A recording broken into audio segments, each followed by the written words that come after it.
श्री हरि। मैं सोनम गुप्ता स्वागत करती हूँ आप सभी लोगों का मेरे चैनल में।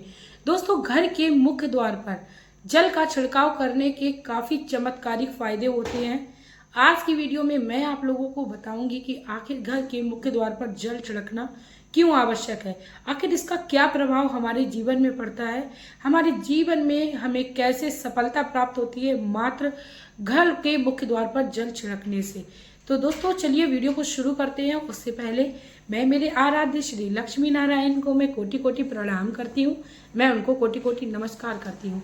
दोस्तों, प्राचीन काल से परंपरा चली आई है कि हमारी दादी नानी माताएं जितनी भी होती थी वो प्रतिदिन सुबह के समय अपने घर के मुख्य द्वार को गोबर से लीपती थी, क्योंकि अब समय बहुत ज़्यादा बदलाव हो चुका है। तो घर के मुख्य द्वार पर जल छिड़कने का अलग ही विधान है, अलग ही नियम है। उसको करने से हमारे जीवन में हमें काफ़ी ज़्यादा सकारात्मकता प्राप्त होती है। कैसे होती है, क्या इसका नियम होता है, क्या झाड़ू लगाने के बाद हमें जल को छिड़कना चाहिए या झाड़ू लगाने से पहले, सारी कुछ आज की वीडियो में मैं आप लोगों से डिटेल शेयर करने वाली हूँ। तो वीडियो के अंत तक बने रहिएगा। उससे पहले मैं आप लोगों से रिक्वेस्ट करना चाहूँगी कि प्लीज़ वीडियो अच्छी लगी तो वीडियो को लाइक करिएगा, चैनल को सब्सक्राइब करिएगा, साथ में एक प्यारा सा कमेंट श्री लक्ष्मी नारायण का जरूर करिएगा। भगवान श्री हरि की कृपा को पाना चाहते हो तो आप इस छोटे से काम को करना शुरू करिए। आप देखेंगे कि आपके घर में सिर्फ 40 दिन में बदलाव होगा, क्योंकि ये बहुत ही अद्भुत कार्य है। जो भी अपने घर के मुख्य द्वार पर करता है उसको निश्चित ही माता लक्ष्मी की कृपा प्राप्त हो जाती है। बात करते हैं घर के मुख्य द्वार पर जल छिड़कने की विधि के बारे में, आखिर कैसे छिड़कना चाहिए। तो दोस्तों, इस जल को हम दो तरीके से छिड़काव कर सकते हैं। एक तो यदि आपके घर में पितृदोष लगा हुआ है, तो पितृदोष यदि आपके घर में लगा हुआ है तो आप घर के मुख्य द्वार पर जल छिड़कने के लिए अपने एक दिन पहले, यानी आप यदि आपको कल सुबह में जल छिड़कना शुरू करना है तो आज ही रात में आपको क्या करना है, 1 लोटा जल भरना है अपने घर की किचन में। जब सभी लोग खाना खा के फुर्सत हो जाए, सोने के लिए चले जाएं, उसके बाद आपको 1 लोटा जल लेना है। लोटा चाहे कोई सा हो, तांबे का, पीतल का, स्टील का, कैसा भी हो। नहीं है लोटा तो आप एक छोटी सी बाल्टी कर लीजिए, उसमें आपको जल रखना है। जल आपको अपने किचन में रख देना है, यानी रसोई घर में रखा हुआ ढक कर छोड़ देना है पूरी रात के लिए। क्योंकि हमारे जो पूर्वज हैं वो रात्रि के समय भ्रमण करने के लिए आते हैं, और जिस भी घर की किचन में 1 लोटा जल भरा रखा होता है उस घर में कभी भी पितृदोष नहीं लगता है। उस जल को उठाकर आप अपने घर के मुख्य द्वार पर झाड़ू लगाने से पूर्व छिड़काव करें। अपने पितरों को ध्यान में रखें, क्योंकि जिस भी घर में पितृ तृप्त नहीं होते, पितृ खुश नहीं होते हैं, उस घर में लड़ाई झगड़े कलेश हमेशा बने रहते हैं। घर में धन की बरकत नहीं होती है, बरकत होते होते रह जाती है, यानी काम बनते बनते बिगड़ जाते हैं। ये सारे पितृदोष होने का कारण होते हैं। तो इसीलिए आपको यदि पितृदोष से बचना है तो आपको इस छोटे से उपाय को कर लेना है। लेकिन बात करते हैं माता लक्ष्मी की कृपा को पाना है, तब आपको कैसे घर के मुख्य द्वार पर जल को छिड़कना है। दोनों ही तरीके, जो दोनों ही विधि हैं वो अलग अलग है, अलग अलग कार्यों के लिए की जाती हैं। तो आपको किस विधि से जल छिड़कना है उसको आप समझ लीजिए। माता लक्ष्मी की कृपा को पाने के लिए आपको सुबह में उठना है। सुबह में उठ के आप सबसे पहले अपने दोनों हाथों की हथेली की रेखाओं को इस तरीके से जोड़ लीजिए बिस्तर पर बैठे ही बैठे, और आपको अपने हाथों की हथेलियों में माता लक्ष्मी, माता सरस्वती, भगवान श्री ब्रह्मा का आपको ध्यान करना है।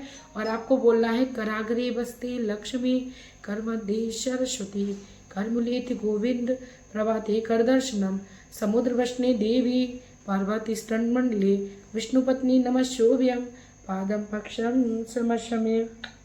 इस तरीके से अपने हाथों को छूटना है और अपने हाथों को बहुत तेज से मसलना है इस तरीके से, और अपनी जो भी ऊर्जा है अपने पूरे आपको शरीर में इसको ले लेनी है। ठीक है, इस तरीके से आपको सुबह में उठ के अपने हाथ की हथेलियों को रगड़ कर शुरुआत करनी है, यानी अपने आप को हाथ में ऊर्जा संचार करनी है और पूरे बॉडी में आपको लेनी है। इसी के साथ आपको धरती पे पैर रखने से पहले माता लक्ष्मी के साथ साथ माता धरती को भी प्रणाम करना है, क्योंकि माता धरती के गर्भ में बहुत सारी चीज़ें उत्पन्न होती हैं जिनका हम यूज़ करते हैं अपनी लाइफ में। माता धरती के गोद में हम सब रहते हैं, तो माता धरती को प्रणाम हमें अवश्य प्रतिदिन करना चाहिए। जल छिड़कने से पहले सबसे पूर्व हमें जो काम करना है वो अपने घर में हमें झाड़ू अवश्य लगानी है। चाहे आपके घर में मैड आती है कोई बात नहीं, लेकिन आपको झाड़ू का नियम अपने घर में ज़रूर करना है। तभी आपको घर के मुख्य द्वार पर जल छिड़कने का जो भी फल है, माता लक्ष्मी की कृपा है, तभी मिलेगी। ठीक है, तो आप अपने घर में झाड़ू लगाइए। झाड़ू लगाते समय आपको एक बात याद रखनी है कि आपको अपने घर में उल्टी की तरफ से झाड़ू नहीं लगानी है। ऐसा नहीं करना है कि पहले आपने बाहर लगा ली फिर आपको अंदर लगाना है, क्योंकि काफ़ी लोग ऐसा करते हैं कि घर गंदा हो जाएगा तो उल्टे से झाड़ू पोछा को शुरू करते हैं। ऐसा करना हमें काफ़ी ज़्यादा नकारात्मकता देता है, तो इस तरीके का काम नहीं करना है। हमेशा ही झाड़ू हमें अंदर से बाहर की ओर ले जानी है। और झाड़ू लगाते समय इस बात को भी हमें ध्यान में रखना है कि झाड़ू की शुरुआत हम जब भी करें तो उस समय हम अपने दक्षिण दिशा की ओर मुख ना रखें, अपने मुख को थोड़ा बहुत इधर उधर घुमा लें। अब मैं ऐसा नहीं बोल रही हूँ कि आपको दक्षिण दिशा में सुबह में बिल्कुल झाड़ू ही नहीं लगानी, बल्कि शुरुआत नहीं करनी है। बहुत ही ध्यान से आप हर बात को समझा करिए, ठीक है। तो आपको दक्षिण दिशा की ओर मुख करके झाड़ू बूल से भी शुरुआत नहीं करनी है। झाड़ू लगा ली, फिर आपको अपने हाथों को धो लेना है।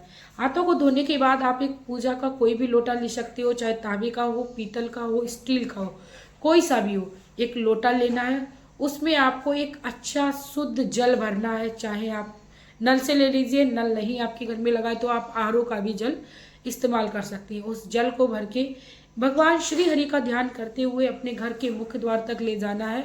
और अपने घर के मुख्य द्वार पर आपको माता लक्ष्मी श्री हरि के साथ ध्यान करते हुए उस जल को छिड़कना है। आपको ऐसी भावना रखनी है कि हे श्री हरि, आप हमारे घर में सदैव विराजमान रहिए, धन समृद्धि में बढ़ोतरी करिए, घर में धन की बरकत करिए।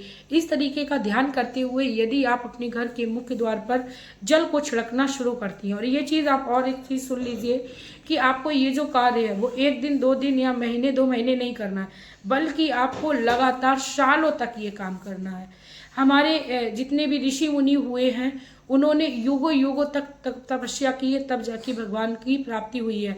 लेकिन कलयुग में ऐसा नहीं है कि हम भगवान को यदि पाना चाहते हैं तो कुछ थोड़ा सा भी यदि हम नियम बना लेते हैं और कर्म करने लगते हैं भगवान का सिर्फ और सिर्फ काम नाम लेकर, तो हमें उससे ही हमारे भगवान की प्राप्ति हो जाती है, हमें भगवान की कृपा प्राप्त हो जाती है।